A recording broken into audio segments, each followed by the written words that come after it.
Hey everybody, thanks for clicking that thumbnail, and I hope you like this video. And this video is an odds and ends video, so it's basically like a news of the day, where grab bag for all kinds of stories that aren't big enough for a whole video. Although honestly, there is one in here that that really would be, and we'll get to that. So it's basically from the last week. I've got some birthdays, some this day in history, and then a couple of news stories. There's not much going on right now in the NHL, so I'm trying to make the best of it and hope you enjoy it. I think it's interesting. There's some interesting things here from when I was young and through history of the NHL, and let's get right to it. So first, I'd like to lead off with happy birthdays. I've got 3 happy birthdays. First one is to a longtime subscriber, David Arthur. He turned, let me see now where David turned, I think he's 23, and correct me, David, if I'm wrong on that. On November 9th, it was David's birthday, so hopefully everyone in the comments can wish David a happy birthday. Thanks for being a long-time subscriber, David. Really appreciate that. Next up is Ernie Hick. I think it's actually Ernie Hickey. I'm not sure. Anyway, he was never actually a Montreal Canadian, but he sort of was a former Hab, in that he was traded to the Oakland Seals back in 1970, I guess.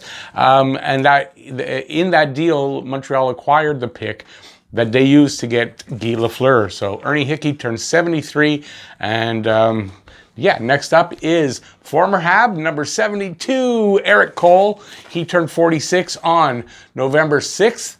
And Eric Cole was here for, what, a couple of seasons? He was a really good winger. I'm not sure why they traded him so quickly. I think it was at a bad time for Montreal. We kind of were putrid at the time, if I'm correct. And if I'm wrong, my memory serves wrong, because there was that period of time where they were horrible. And I think that's when Eric Cole came. And they traded him away. I was disappointed. I liked Eric Cole. He was a good goal scorer. Anyways, he turns 46 on the 6th. Next up, now we go to something sad. And this is a kind of an odd story. November 8th. This year obviously just happened. Howie Meeker passed away at the age of 97. And what's odd about it is just that I feel strange, because 3 or 4 days before that, in my last odds and ends, he had turned 97, and I did a story which, while I was filming it, I was thinking this is kind of like an obituary. I hope he doesn't die. And 3 days later he did. He passed away. Granted, he was 97, a long life, great hockey person, great Canadian, great hockey man. What did I write? I didn't write much here, but if you want to check it out, my last odds and ends, I do about 5 minutes telling you about how I feel about Howie Meeker. And yeah, hopefully you'll check that out in my last odds and ends. I'll try to put a link in the description so you don't have to search. Next up. Now, one of my subscribers, or I think a subscriber, anyway, a viewer, left a comment in the comment section, and I forgot to write down his name, even though I wrote down what he wanted me to do. And that was, he was curious as to what does Donnybrook mean? Exactly where does it come from? So I'll do my best to give you that. So the definition is, and this is from Merriam-Webster Dictionary. So free for all, a brawl, a fracas, a melee, a ruckus, just a big fight, and a usually public quarrel or dispute, a scene of uproar or disorder, a heated argument. And now where it comes from is not exactly clear why it comes from this place, but back in from the 1300s, early 1300s to the 1850s, there was something called the Donnybrook Fair in Donnybrook, which is a suburb of Dublin in Ireland, and for some reason it came from there. I can't find anything to say how it's attached to that, but that's where it comes from. So there you go. So I apologize to the viewer or subscriber that I didn't write your name down, but hopefully I answered your question. Next up, November 8th, 1942 and 1952, and I'll explain why once I find it. Nope, it's not there. And I know it's not on that one. So my eyes just aren't finding it. It's over here somewhere. There we go. November 8th, 1942, Rocket Richard scores his first NHL goal. And that's in a 10-4 win over the New York Rangers. And then if you jump ahead to November 8th, 1952, he scores his 325th goal in a 6-4 win versus Chicago. And it's significant in that he passed Nell Stewart to be the leading goal scorer in NHL history at that point. And then he'd go on to score 544 goals in his career. being also the leading goal scorer until Gordie Howe passed him. And then subsequently now, I think 31, it's either the 31 or he's 33rd. So that many people have passed him since then. Next up, November 9th, 1944, Punchline, 17 points versus Chicago. So the legendary Punchline of Toe Blake on the left, Elmer Locke in the center, the Rocket on the right. They had a combined 17 points in a 9-2 blowout of Chicago. So the Rocket had 3 goals and 2 assists. Elmer Locke had 2 goals, 4 assists. And Toe Blake had 1 goal, 5 assists. And just an interesting side note, my grandfather used to work with Elmer Locke. So this was back in the day. Obviously, when Elmer Locke played, he didn't make a ton of money. So he worked at the same place my grandfather did. And yeah, I never got to meet him, but my grandfather used to tell stories about him. So it is what it is. I would have liked to have met him. November 7th, 1962, Glenn Hall, 502 consecutive starts.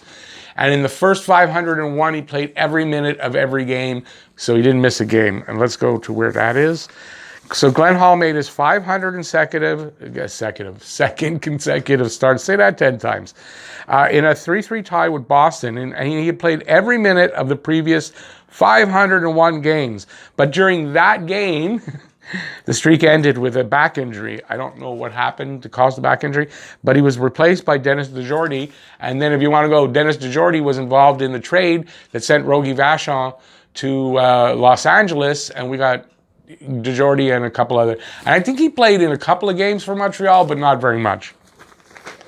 Next up, November 9th is a good shutout day for Tony Esposito. Let's see, I know I got that. So starting with November 9th, 1969, Tony Esposito gets his second shutout of his career. So he's a rookie versus Toronto. So he would rack up 15 shutouts that season, and that's an NHL rookie record of 15 shutouts by a rookie. I mean, that's unheard of, 15 shutouts in a season now at all. So then November 9th, 1973, he records his 39th shutout in a 4-0 win versus Vancouver. November 9th, 1975, he gets his 55th shutout versus the North Stars in a 3-0 win. So November 9th, it's a good day for Tony O. Now, the reason I put this in is because Tony Esposito was my first favorite hockey player. I loved Tony Esposito, the goalie. Oh, I loved him. And then I discovered Guy Lafleur. But Tony Esposito, yeah, so that's the reason why. I love Tony Esposito. He was just one of those great floppy all over it goal. But man, this guy was a shutout machine. He was a shutout machine. November 7th, 1975, Bruins trade Phil Esposito to New York. So speaking of Tony O, that's his brother Phil. Let's get this one. Boston Bruins trade center Phil Esposito and defenseman Carol Vadnais, who had played for Montreal, I believe, before that, to the New York Rangers in exchange for center Jean Rattel and defenseman Brad Parks. Another 2 great players going back the other way. Espo was extremely unhappy to go to. They were his rivals, the rival New York Rangers. He was mad. He did not want to go. And I remember this because he was really mad. It was in the papers. And this was just after signing a deal, like literally weeks before he signed a new deal. And he said in a quote that they did this to him after he could have signed a more lucrative contract in the WHA and made millions. That was a quote from him. And then like 3 weeks after the contract signing, they trade him to the Rangers. So yeah, that was that was a big event. Phil Esposito, one of the biggest players of the day, obviously, and he was mad, and it was kind of public. You read about it in the papers, but he was mad. Okay, November 8th, 1978, there's 2 things on this day. Ken Dryden gets his 42nd shutout versus the Capitals. Let me see if I can find that one, because that's a small story that I wrote in here. Yeah, I know I should be more prepared for that, eh? Here we go. So he gets, it was on the road. It was his 42nd shutout. And this was because this was the first shutout of the season in his last season. And he would go on to get 4 more during that season and end up with 46 in total. So that was the 78-79 season, Dryden's last, and he had 5 shutouts in his final season. Dryden could have played for many more years, 3, 4, 5 more years easily. He retired to go into law, and yeah, he retired early. That's for sure. So on that same day, And this would have obviously overshadowed this. And I'm going to leave his politics out, so anybody expecting me to talk about Bobby Orr's politics of Reese, I'm not going to. Bobby Orr retired on November 8th, 1978. And this was a big story because he was the greatest player. I'm going to read what I wrote. So in my opinion, remember that this is my opinion. You can say, you can say Gretzky, how, I mean, that's fine. I wouldn't really argue much. I'll give you what I think, but this is my opinion. The greatest player ever to lace up a pair of skates. Certainly the best defenseman ever to play. So following in Doug Harvey's footsteps, Orr revolutionized the way defense was played. He could do everything and do it at top speed. He could kill a penalty without anyone else touching the puck. He was amazing on penalties. He could literally, he could be 1 against 5 and they couldn't touch the puck. And I mean that when a lot of people say literally and they don't, I've seen it happen. Maybe not for the whole penalty, maybe not, but I've seen like for a minute, I mean, he just spinning and turning and this and that, and they couldn't touch the puck. Where was I now? He's a 2-time Stanley Cup winner because he was with Boston, not with Montreal. He won the Conn Smythe both times that they won the Cup. In 1967, he was the Calder Trophy winner, which we know is for the Rookie of the Year. He also won 3 Hart Trophies and a record 8 straight Norris Trophy wins. He's the only defenseman to ever win the Art Ross Trophy, and he did it twice in those, I think in the Stanley Cup winning years, and maybe not the second one. And that was when he was the league's leading scorer. So twice he was the leading scorer. He won the Art Ross. Never happened for a defenseman since. In his career, 657 games, 270 goals, 645 assists for 915 points. He was a plus 582 for his career. Only Larry Robinson actually beats him for career numbers. But remember, Bobby Orr only played 10 seasons, where Robinson played 20. He has the most points in a season for a defenseman, the most assists in a season for a defenseman. Hockey Hall of Fame in 1979 at the age of 31, at the time, the youngest ever. He was key in the removal of Alan Eagleson and the subsequent fraud charges and disbarment of Eagleson. Very key because Eagleson was his agent. Eagleson ripped him off for millions in his career. And he was key in all that Alan Eagleson stuff. 6 consecutive 100-point seasons from 1969 through 1974-75. At the 1976 Canada Cup, and this was an injury-riddled Bobby Orr. He was basically skating on one leg, and he was called the best player on the ice by numerous players. He was the tournament MVP, and Darryl Sittler said of him, Bobby Orr was better on one leg than anyone else on 2.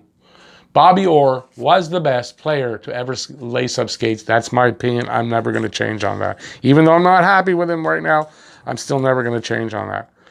He holds the record for plus-minus in a season with a plus 124. The second behind him with a plus 120 is Larry Robinson. 1970-71 career year, he had 37 goals, 102 assists, which is a career high, 139 points, a career high, and that plus 124, that was a career high. And in 74-75, he got his career high in goals, 46 goals. In 74 playoff games, he was 26 goals, 66 assists, 92 points at a plus 60. He played in 8 All-Star games, and that's Bobby Orr. And he was, let me know in the comment section who you think it is, or whether you agree, disagree, and like I said, if you don't, who do you think it is? And it's fine. Everyone's allowed their opinion, but I think the stats speak for themselves. If he had a longer career, there would be no doubt about it, I think, but because of his shortened career, because of the knee injuries and the lack of good medical, the operations were brutal compared to today. He would have been, without a doubt, that best player ever. So that's my opinion, and I'm sticking to it. Next up, November 8th, 1980, Mike Bossy's 10th hat trick versus Chicago. Why is that important? Not that much, but it was out there, and I love Mike Bossy. He was a great player. I remember him from his rookie season. I think I was like 13 or 14, and he was just great from day one almost, scoring 50 goals in his first year, and like 50 goals right up until the last 2 seasons he played. This guy was a great player. Loved Mike Bossy. I knew his nephew a little bit, worked with him for about a year, a long time ago, and almost got to play golf with Mike Bossy. loss. He canceled at the last minute, or I would have met him. But a great player, one of my favorites ever of all time, so I put that in here. November 7th, 1981. So this is a former Montreal Canadian from the 70s. I think he was here for not a long time, and then they traded him, I think, to the Sabres right then. John Van Boxmer. He sets a Sabres franchise record. Let me see. So former Hab, John Van Boxmer, you old guys, you remember John Van Boxmer, scored a natural hat trick, and he added 2 assists in a 6-2 win at against the New York Islanders in New York. It was a Buffalo Sabres single-game franchise record for most points by a defenseman. So, John Van Boxmer, former Hab. Now, on to some newer stuff, and I'm losing my voice. Cole Caulfield, he's going to be playing this. I'm filming this on November 12th on Thursday. He is going to be playing, unless they cancel, his first game of the season for Wisconsin Badgers versus Notre Dame in the NCAA Big Ten Conference. They're going to be playing, from what I understand, 24 games intra-conference. So that means, I think intra means in the conference, not out. There are also 4 games against Arizona State University, I do believe. And that's going to be a season. Hopefully that'll come off. So like I said, that's tomorrow. I don't know if you can get that feed and watch the game, but Friday the 13th, not a great day for luck, I guess, but that's when he's going to be doing that. And let's see, next up, Josh Brook. Josh Brook has been loaned to the Krefeld Penguin of the DEL, which is Germany's top professional league, and he'll return in time for training camp when they open, but we don't know when that's going to be. So he's getting some good experience, development. It's a good league. It's their top league. There's some good players have come out of there. So it can't be bad, and he'll be back to take part in training camp. And then what else we got? Eric Engels. So for anybody who's hoping for Ilya Kovalchuk to be returning to Montreal, Eric Engels says he's reporting that he'd be shocked if former Hab Ilya Kovalchuk returned to Montreal. Engels also says Kovalchuk would be a better fit on a team that's not as deep as Montreal, which is weird to hear that. We're not used to that, but Montreal's gotten quite deep, especially compared to the way they were. And there's no real, I've been saying this, there's no room for Kovalchuk now. There's no fit. He said possibly, and it's a long shot, Montreal would reach out for him if there are some key injuries up front during training camp. So unless there's a bunch of injuries and they need somebody, I don't think they're going to reach out for him, which is pretty much what I had said. And last item, which came in just before I'm filming, The Athletic poll. There's The Athletic magazine, online magazine. They did a poll polling the NHL players on the most improved teams and the least improved teams going into next season, and Montreal Canadiens came out first. So the NHL players feel that the Montreal Canadiens are the most improved team going into the season. Obviously, once play starts, we'll find out for sure. But, you know, anybody who's been saying the bad moves, I don't like this and that, well, the NHL players like the moves, and the NHL players think that they've done a good job here in Montreal. So we'll see how that works out. The least improved team, Chicago Blackhawks. They did hardly anything. They're rebuilding. They've let it be known that they're rebuilding. So they've been considered the least improved. Montreal, the most improved. Oddly, the two last teams that got into the return to play, 23rd and 24th teams. So oddly for that. So there you go. That's my odds and ends for today.